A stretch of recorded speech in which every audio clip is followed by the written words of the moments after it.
আসসালামু আলাইকুম রহমতুল্লাহ বারাকাতু। আজকে আপনারা একটা নতুন একটা ট্রিক আমি আপনারা লিখে দিই।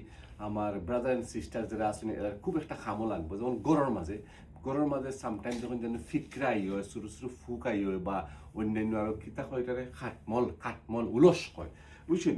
তার কোনো বংশ থাকতো না, বুঝছেন? কোনো ধরনের কোনো ফুক, একটা ছোট্ট মোটো একটা ফুক আপনার রুমে থাকতো না যদি একটা ছোট্ট মোটো একটা ট্রিক আপনারা শিকিয়া রাখেন। ফর এক্সাম্পল ওদোটা এখানে আছে নেফথ্যালিন, এটা হয় নেফথ্যালিনটা ইউজ করবা। তো প্রথমে আমি কিতা করবো, এই যে একটা ফানি আছে, একটা ফানি লইবা, ফানির মাঝে মনে করেন সামান্য লিকুইড বা আপনার যেটা আপনারা মনে করেন ব্লিচ বা লিকুইড একটা লইবা, লইয়াটার মাঝে পরবা গরম পানি এবং কিতা করবা এই বোতলের ভিতরে কিতা করবা আপনার এই যে আছে নেফথ্যালিনটা আছে, বেশি নাই, 2টা বা 3-4টা নেফথ্যালিন, 4টা নেফথ্যালিন ও পানির মাঝে 4টা নেফথ্যালিন দিলেইবা, বুঝছেন? দিলেইবা দেওয়ার পরে এটা আপনার এক ধরনের একটা ফ্লেভার, নাইস একটা ফ্লেভার। আগরামলি মানুষে এই প্রোডাক্টটা আপনার কাপড়ের মাঝে দিতা, বুঝছেন? তো তখন এটা কিতা করবো আপনার এই যে আছে নেফথ্যালিনটা আপনার গরর কোনায় খানায় অমলে সিটিয়া এইভাবে রাখি দিবা, বুঝছেন?